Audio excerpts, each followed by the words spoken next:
My dear fellow citizens, I extend my sincere greetings to everyone on the occasion of our 74th Independence Day. As we observe this day, our hearts are filled with utmost gratitude to all our freedom fighters who laid down their lives so we can live as proud citizens of a free and sovereign nation. Friends, while remembering our freedom fighters, we also take pride in the tremendous strides that we as a nation have made in all spheres since we attained independence. The capabilities that we have developed over the years have also greatly helped us in handling the COVID-19 pandemic. We are all aware the COVID-19 pandemic has affected the whole of humanity in the past few months, taking thousands of lives and infecting millions of people. Even the most developed nations on earth have struggled to deal with the damage caused by this disease, including India. Many so-called advanced states have seen their system being severely tested by the crisis. By the grace of God, Nagaland remained relatively free of novel coronavirus in the initial phase, giving us precious times to prepare ourselves. However, from the beginning, our states, along with the rest of the country, has faced the pandemic with a firm resolve. Since January this year, we had activated our rapid response teams, the district surveillance units, and the Nagaland State Public Health Emergency Operation Centers. In the following weeks, we formed the district task force to start screening incoming passengers and travelers. Other vital preventive measures that we took includes closure of all educational institutions and suspension of new inner line permits in March 2020. We also joined the rest of the country by imposing a complete lockdown in the state from 24th March 2020. District-wise ministers, advisors, and MLAs were nominated to the district task forces to coordinate COVID-related activities in the district. Further, a high-powered committee with Chief Minister and Deputy Chief Minister as chairman and co-chairman was also set up to decide policy matters related to COVID-19. Along the preventive measures, we focused on building, improving, and upgrading our health and medical facilities. We also created quarantine facilities on a war footing by utilizing the existing government infrastructures. Within a matter of few months, from zero position, we reached a testing capacity of 1,200 samples a day. By operationalizing BSL-3 laboratory in Naga Hospital, Kohima, BSL-2 laboratory in CIHSR, Dimapur, and 29 TrueNet machines in various locations in record time. I'm happy to say that another BSL laboratory at Twingsan will soon be operational. As of 10 August 2020, the state has tested nearly 1,070 persons per million population, which is higher than the national average of about 18,770 per million. Apart from the government facilities, private hospitals are also being encouraged to install and augment testing facilities. Today, I wish to assure the people that we are taking all possible steps to deal with the COVID pandemic in its various dimensions, though a lot more needs to be done.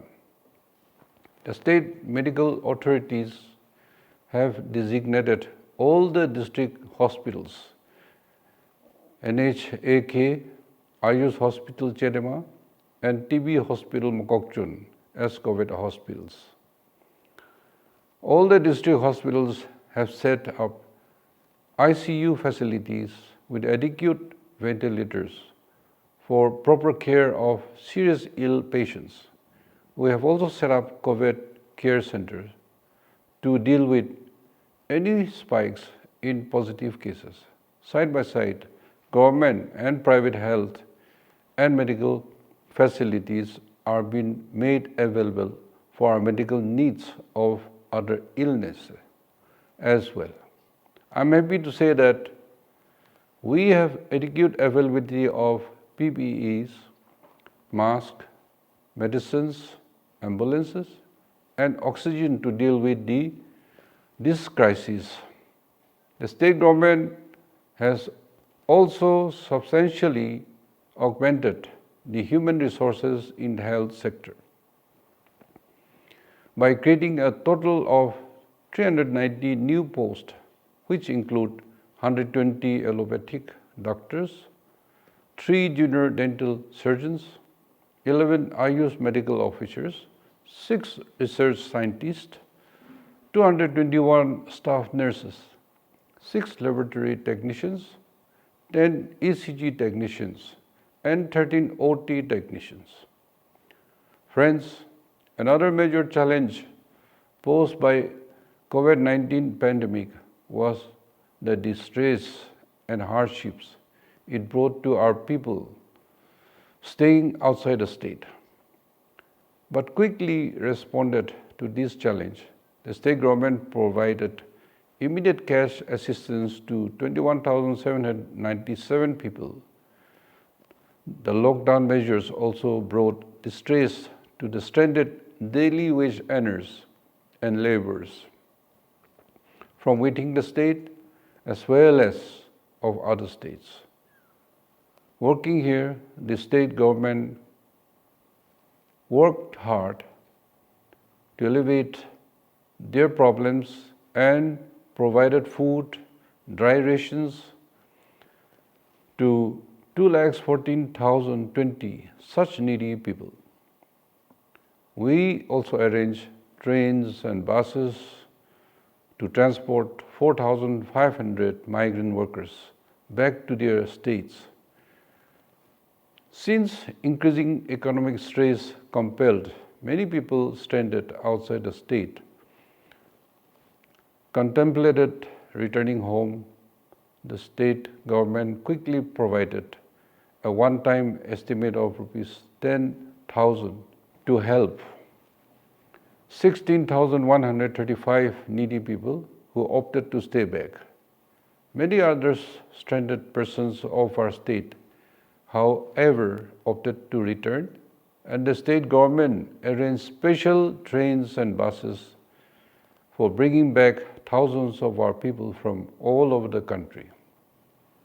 While bringing our stranded people back to the state, we also made comprehensive arrangements for their safe quarantine to prevent spread of the virus among the communities. We made elaborate quarantine protocol for all the returnees. And I'm happy to state that with the cooperation and support from one and all, our arrangement worked fairly well, barring a few unfortunate incidents. Till 10th of August 2020, more than 21,500 returnees and other travelers have undergone institutional quarantine.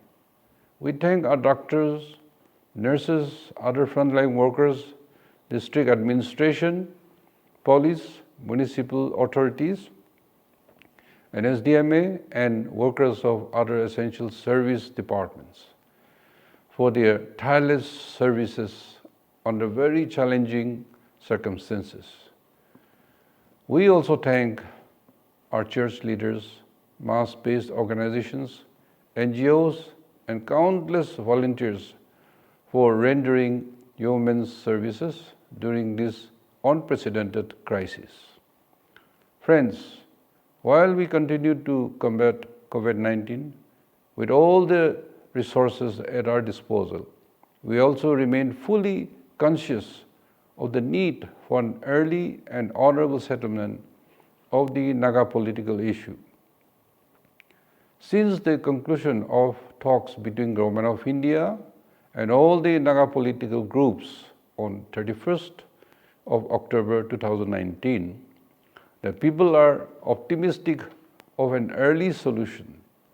The state government has continued to play the role of active facilitator in the ongoing political dialogues by making all possible efforts to create a congenial atmosphere for the peace talk to reach a logical conclusion.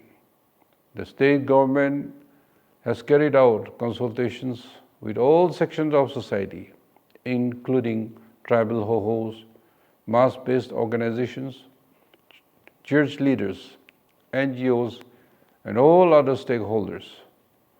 Through the Joint Legislators Forum, which includes all members of Nagaland Legislative Assembly, we have come together irrespective of party affiliation and political ideologies in the greater interest of peace and political solution. Even as we commemorate the 74th Independence Day of the world's largest democracy, we cannot but be reminded that 23 years of ceasefire and political dialogue is more than enough time to reach a logical conclusion. The Nagas long for genuine peace for decades, and there's a deep desire for a solution that will pave the way for all-round progress and development, a political solution that is honorable and acceptable to the Naga people, will usher in an era of faster economic growth and greater employment opportunities for our youth. We believe that giving a conducive environment, our youth and our children can achieve success and excellence in national and international arenas. Naga society must stand as one, speak as one, and give a final push to collectively achieve a settlement and remove the shackles that burdens our society once and for all. A democratic and just settlement of the Naga issue will not only bring peace and stability to entire northeastern region of the country, but it will also directly strengthen the democratic foundations of this great nation. It is time that a civil society discuss among themselves and create a conducive atmosphere with full understanding as one Naga family, though we may be living in different administrative jurisdiction. I take this opportunity to appeal to all sections of society and every citizen to continue to make their honest contribution for lasting peace, even as we reiterate our call to the negotiating parties to resolve the issue without further delay. Friends, the COVID-19 pandemic has also posed multiple economic challenges to the state. The entire crisis also showed the vulnerability of the state in terms of food sufficiency and pressing need for creating employment opportunities for the large number of returnees, numbering more than 30,000, including students and workers who had suffered layoffs in their primary location of employment. In response to these economic challenges, a strategy committee for economic affairs headed by Chief Minister was constituted. Subsequently, a core group consisting of experts in the field and other stakeholders was constituted to work out strategies and action plans to strengthen the state's economy, working with the key objectives of self-reliance, with government as facilitator for reskilling and gainful employment for the youth. The core groups, after extensive deliberation, formulated an economic roadmap with an integrated convergence action plan to revitalize the economy. Especially focus is also being given in sectors like upgradation of health facilities, in healthcare, education, youth resources, and sports. And we have already started taking firm steps in this direction. As an immediate measures, a digital platform, Nagaland Job Links portal has been launched by the Department of Labor and Employment, skill development and entrepreneurship to help connect job seekers and employers.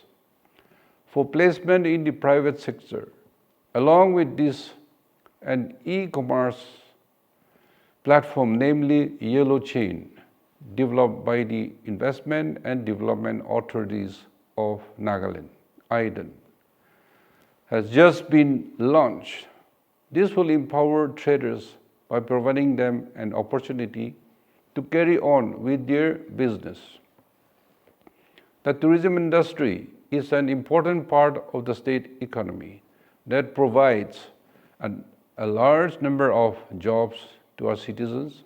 This sector is also a key element of brand Nagaland, as our tourism events have become renowned across the world. However, the pandemic has had a very negative impact on the tourism industry across the world. Despite these challenges, it is crucial that we move forward and re-strategize ourselves to protect Nagaland's acclaimed status as a tourist destination. New initiatives by way of all-round improvement of tourism ecosystem are underway.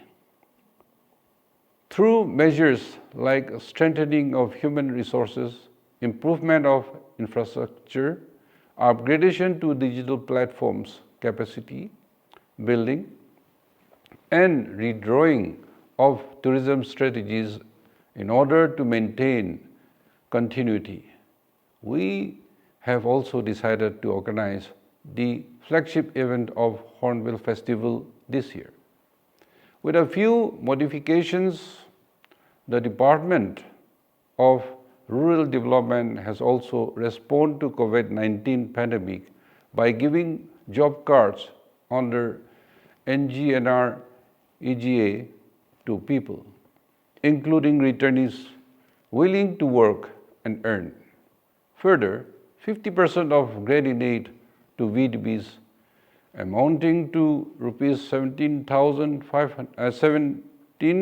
crores 50 lakhs for the year 2019-20 was released, which played a significant role in helping villagers to get essential commodities and setting up of temporary quarantine centers at village level.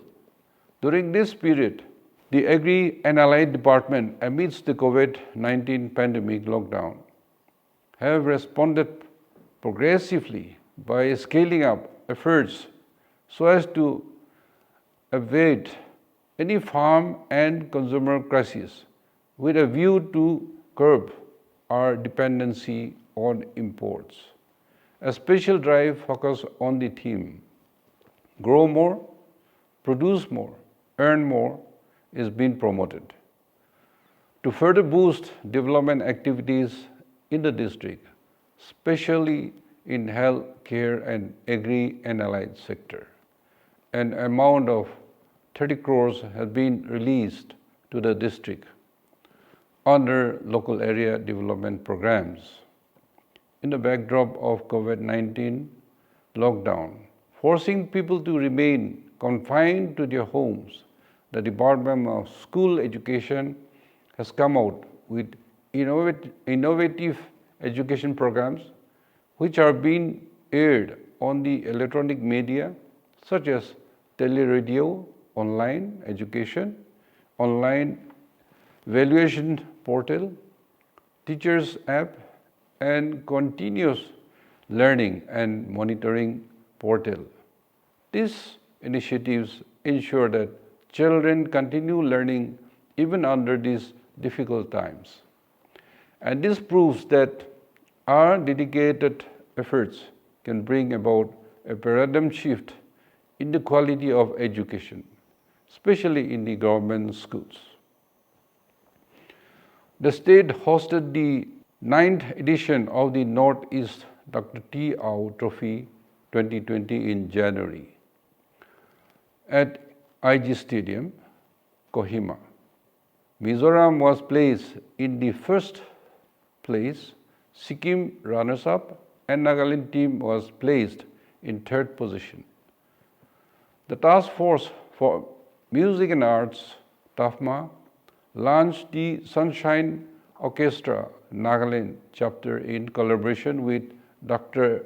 A.R. Rahman's KM Music Conservatory, where 20 children have begun their foundational course in violin.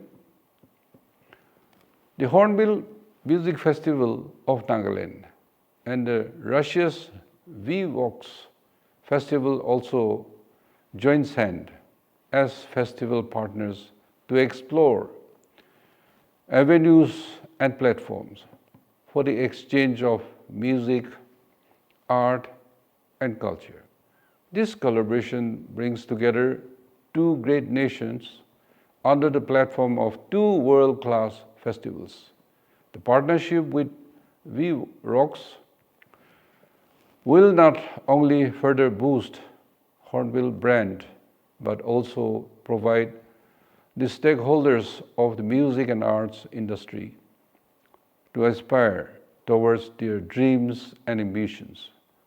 Later this evening, the country's music fraternity will bring the nation closer as TAFMA, in collaboration with Music Concert Asia, will host the Digital Independence Rock Concert, which will unite the best bands and musicians from across the country in one national voice.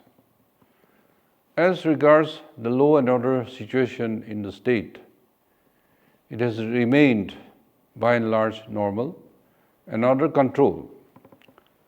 The proactive steps taken by the district administration and the police all alone have ensured a peaceful atmosphere. Nagaland police has been in the forefront of the fight against COVID-19 in every possible way. They made a major contribution by converting Ganesh Nagar Special Economic Zone, Dansaripar, Dimapur, and operationalizing the largest quarantine facility in the state, solely managed by the officers, men and women of Nagaland Police, with a capacity to accommodate 1,027 returnees. All logistics, including medical requirements, as mandated by the government SOP, was managed by the Nagaland Police. Dear friends, the present time that we find ourselves in are challenging indeed. However, the enormity of the crisis has only spurred us to put in more efforts, walk the extra mile, and with the support of everyone, we will continue to put up a determined response to combat the calamity. I convey my appreciation to each and every citizen of the state who has in his or her own way contributed and walked shoulder to shoulder with the government for successful implementation of all measures taken to keep our people safe. This once again proves that we can achieve greater success through our strong traditions of community participation at all levels. Even in the most difficult times of combating COVID, the government had resolved the major differences relating to creation of Nagaland district and notified it as 12th district of the state. This has fulfilled the long-cherished aspirations of the people. As the youngest district of the state is going to celebrate Independence Day for the first time, I convey all my good wishes to the people of Nagaland, and I hope that there will be all-round development in all spheres of activity. The state has been making steady progress to improve the living standard of our people, but we are also aware that a lot still remains to be done. Pandemic has shown our resilience and our capacity to raise our efficiency, management and planning capabilities to further heights. I'm sure we can also deal with all other challenges, particularly the challenges on the economic front. I call upon every citizen to work in their own walks of life with the same zeal and spirit that we have shown against COVID. Our determination and collective efforts will not only help us come out of this crisis, but will definitely help us take our states to greater progress and prosperity in months and years to come. Kuknalim, Jai Hind.